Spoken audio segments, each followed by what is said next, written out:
ایک آدمی نے ظلم کیا، جبر کیا، زیادتیاں کی، لوگوں کا حق لوٹا، لوگوں کا مال غصب کیا، عزتیں پامال کی، اور اتنا مؤثر تھا کہ عدالتیں وہ خرید لیتا تھا، کچہریاں وہ خرید لیتا تھا، پولیس وہ خرید لیتا تھا، کوئی اسے پوچھنے والا نہیں تھا، اس کی بات چلتی تھی، اس کا فون چلتا تھا، اس کا رکا چلتا تھا، عیش و عشرت کی زندگی گزاری اور مر گیا، ہزاروں کے حق غصب کر کے، ہزاروں کا مال ہڑپ کر کے، لوگوں کی آبروئیں لوٹ کے مر گیا اور قبر میں چلا گیا، بس قصہ ختم۔ اب نہ وہ اٹھے گا، نہ اسے حساب لیا جائے گا، تو پھر انصاف کہاں گیا؟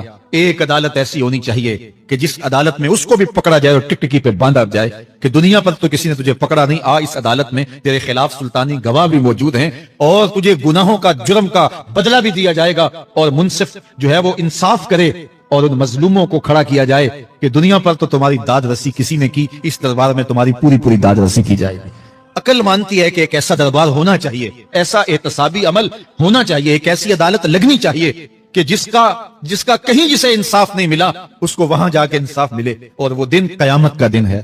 اس کا یقین زندگی میں نظم پیدا کر دیتا ہے، اور تھر تھر بدن کانپتا ہے کہ آج اگر ہم مؤثر بھی ہو جائیں اور کسی کے سامنے جواب دے نہ ہو، لیکن ایک عدالت تو ہے جہاں ہم نے جواب دہ ہونا ہے اور اپنے ایک ایک عمل کا حساب دینا ہے۔ تو اللہ ارشاد فرماتا ہے کہ اس عدالت کے سامنے تم نے پیش ہونا ہے، تمہارے جوڑ جوڑ کو اللہ تعالیٰ دوبارہ کھڑا کرے گا اور اس کو دوبارہ تخلیق کرے گا اور پیدا کرے گا، اور تم دوبارہ کھڑے ہو جاؤ گے، اس کے حضور پیش ہوگے۔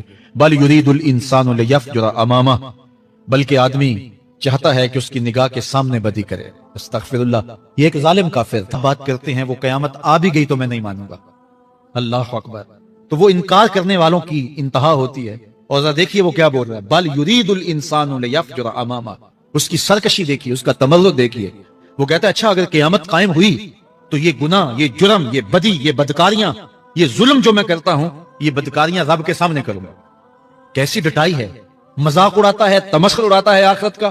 کہتا ہے جو بدیوں کا کاروبار میں نے گرم کیا ہے، جو بدکاریاں میری زندگی کا معمول ہیں، جو دادے عیش دیتا ہوں، جو عزتوں کو پامال کرتا ہوں، جو غریبوں کے پنجے توڑتا ہوں، جو لوگوں کا حق غصب کرتا ہوں، جو برائیاں کرتا ہوں، اگر قیامت قائم بھی ہو گئی تو میں یہ سارے جرم رب کے سامنے کروں گا، پھر وہ مجھے پکڑ کے دکھائے۔ اللہ اکبر۔ یسأل ایان یوم القیامہ، پھر پوچھتا ہے اچھا قیامت کب آئے گی؟ یہ تمسخر کے طور پہ پوچھتا ہے، لاؤ نہ قیامت کب آئے گی، قیامت میں جرم رب کے سامنے کرنا چاہتا ہوں۔ اللہ اکبر۔ اب جواب سنیے، اب لفظوں کا ترجمہ اس زور سے کیا ہی نہیں جا سکتا جس زور کے لفظ ہیں۔ وہ کہتا ہے قیامت کب آئے گی، میں تو یہ جرم رب کے سامنے کرنا چاہتا ہوں، کوئی قیامت نہیں ہے، مذاق اڑاتا ہے، قیامت کب آئے گی؟ آواز آئی فَإِذَا بَرِقَ الْبَصَرُ وَخَسَفَ الْقَمَرُ وَجُمِعَ الشَّمْسُ وَالْقَمَرُ، جب قیامت آئے گی تو آنکھیں چندھیا جائیں گے، چاند بے نور ہو جائے گا، سورج اور چاند اکٹھے ہو جائیں گے۔ یقول الانسان یومئذ این المفر، آج جو کہتا ہے کہاں ہے قیامت، اس دن بھاگتا پھرے گا، کوئی پناہ گاہ ہو بتاؤ، کوئی ہے ٹھکانہ چھپنے کا، کوئی پناہ گاہ ہے؟ کلا لا وزر، آواز آئے گی کوئی ٹھکانہ نہیں ہے، آج کوئی ٹھکانہ نہیں ہے۔ الی ربک یومئذ المستقر، اگر ٹھکانہ ہے تو صرف رب کے پاس ہے، انہیں ٹھکانہ ملے گا جو رب کے بندے ہیں اور اس کی دہلیز پہ آنے والے ہیں۔ ینبأ الانسان یومئذ بما قدم واخر، اللہ تعالیٰ اس دن بتا دے گا جو آگے بھیجا اور وہ بھی بتا دے گا جو پیچھے چھوڑا، ایک ایک چیز تشت ازبام ہو جائے گی۔ یوم تبلی السرائر فما له من قوت ولا ناصر، اللہ فرماتا سارے راز کھل جائیں گے، جو بند کمروں میں جرم کیے، دادے عیش دیتا رہا، وہ بھی کھل جائیں گے، اور پھر کوئی طاقت نہیں ہوگی، کوئی زور نہیں ہوگا، کوئی زر نہیں ہوگا جو اس کو بے نقاب ہونے سے بچا سکے۔ اے داور حشر میرا نامہ اعمال نہ پوچھ، اس میں کئی پردہ نشینوں کے بھی نام آتے ہیں۔ تو وہ کتنا سخت دن ہوگا، ارشاد فرمایا جائے گا کہ جو آگے بھیجا، جو پیچھے چھوڑا، جو جرم کرتا رہا، جو نیکیاں کی، جو برائیاں کی، سب کچھ تشت ازبام ہو جائے گا۔ بل الانسان علی نفسہ بصیرہ، بلکہ آدمی خود اپنے حال پر اچھی طرح خود آگاہ ہے۔ ہم اسے نامہ اعمال کے دفتر دیں گے جہاں سب کچھ لکھا ہوگا۔ قرآن بتاتا جب نامہ اعمال سامنے آئے گا تو وہ بے ساختہ پکار اٹھے گا، ما لہذا الکتاب لا یغادر صغیرۃ ولا کبیرۃ الا احصاها، ہائے اس کتاب کو کیا ہوا، اس نے چھوٹی بڑی کوئی بات نہیں چھوڑی، سب کچھ لکھ دیا۔ نامہ اعمال سامنے ہوں گے، زمین بولے گی، ہاتھ پاؤں بولیں گے، فرشتے بولیں گے، کرامن کاتبین بتائیں گے یہ کیا کیا جرم کرتا رہا، کیا کیا گناہ کرتا رہا۔ تو اس دن ہر شے سامنے آ جائے گی۔ تو یہ تو ثبوت ہوں گے ہی ہوں گے، لیکن اللہ فرماتا ہے ثبوت تو اپنی جگہ، لیکن بل الانسان علی نفسہ بصیرہ، کیا انسان کو خود نہیں پتا کہ وہ کہاں کھڑا ہے؟ اس کو اپنے جرائم کی فہرست خود یاد ہے، اس کے ضمیر پہ خود اس کا بوجھ موجود ہے، اسے یہ نامہ اعمال نہ بتاتے، فرشتے نہ بتاتے، پھر بھی اسے پتا تھا کہ میں کیا ہوں اور کہاں میں نے جرم کیا ہے۔ وَلَوْ أَلْقَى مَعَاذِيرَهُ، اللہ اکبر، اگر اس کے پاس جتنے بہانے ہوں سب لا ڈالے، جب بھی کوئی اس کا بہانہ نہیں سنا جائے گا۔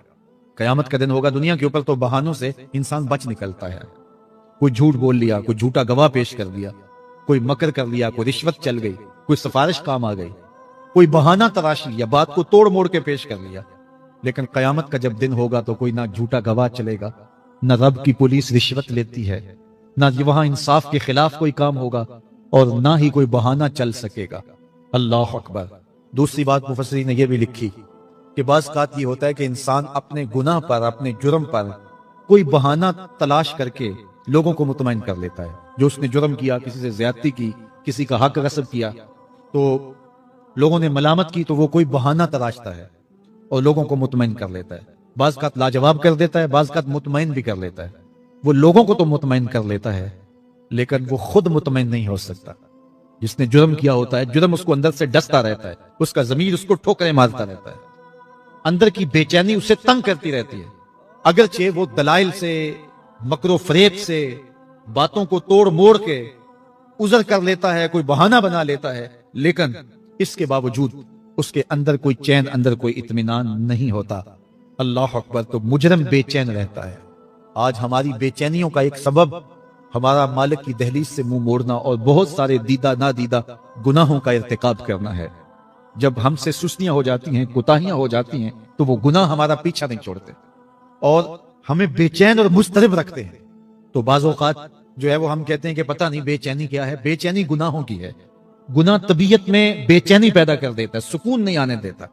اطمینان کی دولت چھن جاتی ہے جب کوئی شخص گناہ کرتا ہے، اور یہ لازمی نہیں ہے کہ وہ کسی کا حق غصب کرے، اس نے کسی کی عزت ہی پامال کی ہو، اس نے کسی کی آبرو پہ حملہ کیا ہو۔ اگر نماز چھوڑی ہے تو بے چینی یہ بھی کم نہیں ہے، یہ رب کی نافرمانی ہے۔ اگر اس کی نظر بھٹکی ہے تو یہ بھی کم بے چینی نہیں دیتی۔ اگر اس کا خیال بہکا ہے، اس نے زبان سے کسی کو دکھ دیا ہے، اس نے کسی کے لیے سب و شتم کا انداز اختیار کیا ہے، گالی گلوچ کا رنگ اختیار کیا ہے، تو پھر کیا ہوا کہ یہ بے چینی اندر کو توڑتی رہتی ہے۔ انسان چلتا پھرتا ہے لیکن اسے طمانینت نہیں ملتی، اسے سکون نہیں ملتی۔ سکون کب ملے گا؟ سکون تب ملتا ہے جب کسی سے زیادتی کی ہو تو اس سے جا کے معافی مانگ لی جائے، اور اس لجاجت کے ساتھ معافی مانگی جائے کہ وہ مجبور ہو جائے معاف کرنے پہ، تو پھر اندر طمانینت اتر جاتی ہے۔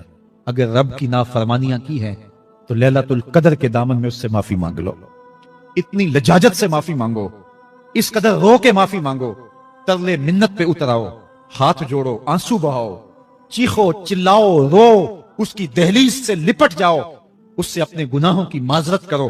جب مالک نے معاف کر دیا، اندر کی ساری بے چینیاں مٹ جائیں گی، دل کو قرار مل جائے گا، دل کو تسکین نصیب ہوگی۔ تسکین اس کی دہلیز سے تمہیں ملے گی، یہ اندر سے پھوٹتی ہے، باہر سے نہیں آتی ہے۔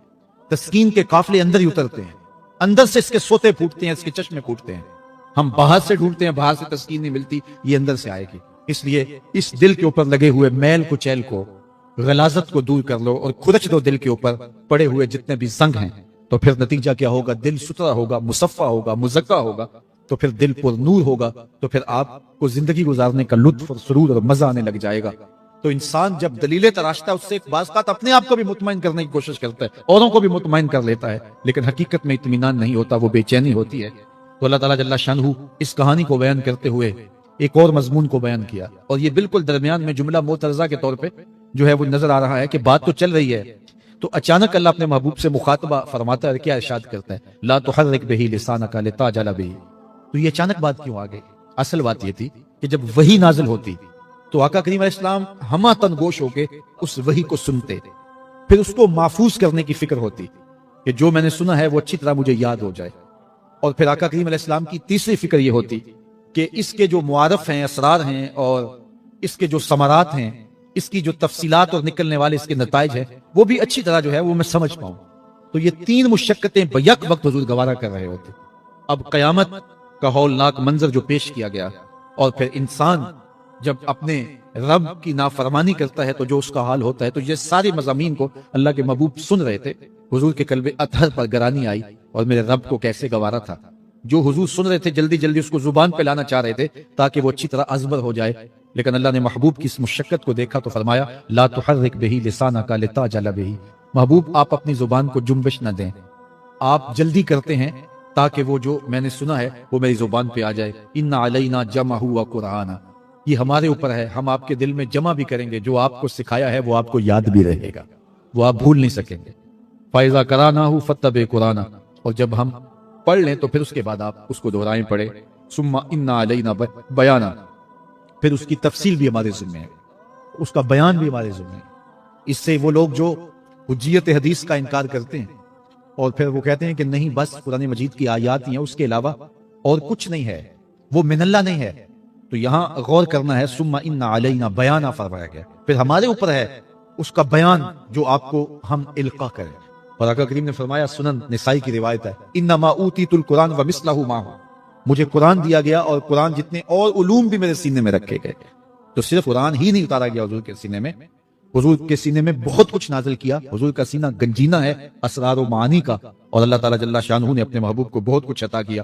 یہ بیان کرنے کے بعد فرمایا کلا بل تحبون العاجلہ وتذرون الآخرہ، اللہ اکبر، کوئی نہیں بلکہ یہ جو تم لوگ ہو اے کافرو، تم اس چیز کو پسند کرتے ہو جو بالکل نقد ہے، جو جلد ملنے والی ہے۔ دنیا کا سودا نقد ہے، دنیا کے نفع نقد ہیں، دنیا کی لذات نقد ہیں۔ شیطان کہتا ہے اب چوری کرو اب مال آئے گا، اب زنا کرو اب لذت ملے گی، اب ڈاکہ کرو اب امیر ہو جاؤ۔ تو دنیا کے سودے نقد ہیں اور آخرت کے وعدے ادھار ہیں۔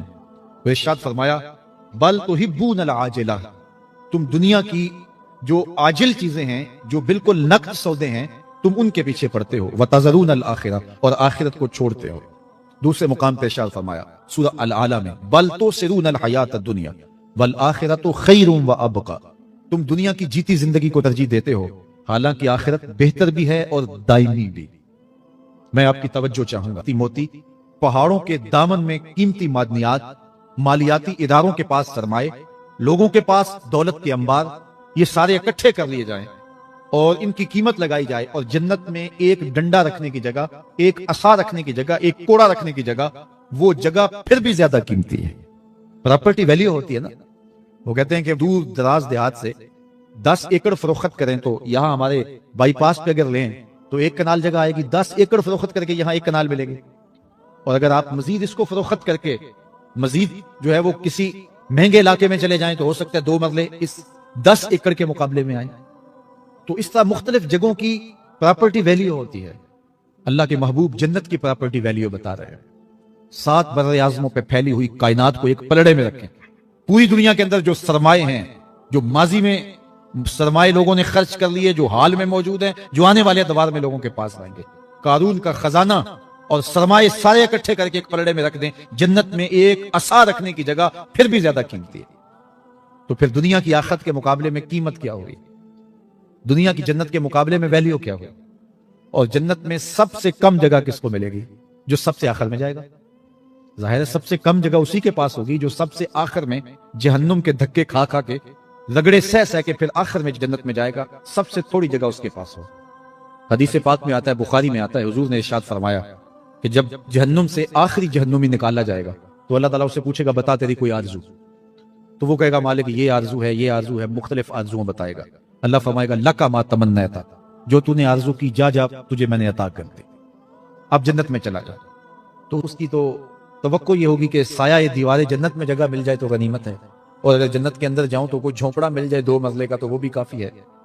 لیکن اللہ اسے کتنی جگہ دے گا؟ اللہ فرمائے گا جا جنت میں، تیرے لیے جنت میں دنیا سے 10 گنا جگہ ہے، 7 بر اعظموں کو 10 سے ضرب دے، تو کہا کہ دنیا سے 10 گنا جگہ تیرے لیے۔ اس کو یقین ہی نہیں آئے گا، وہ کہے گا اتسخر وانت الملک، میرے رب تو بادشاہ ہو کے مجھ سے مذاق کر رہا ہے؟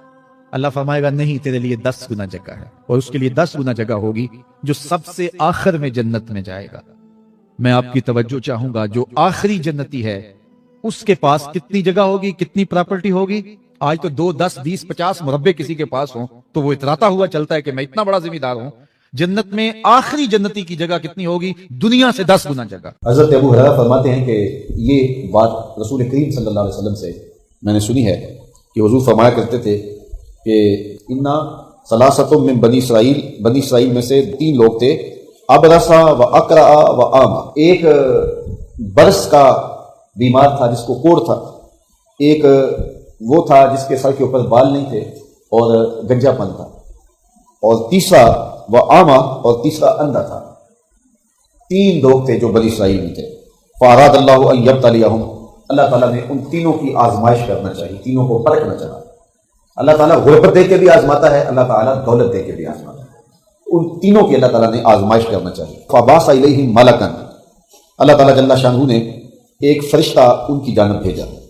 فأتی الابرص، تو جو کوڑ کا شکار تھا اس کے پاس وہ فرشتہ آیا۔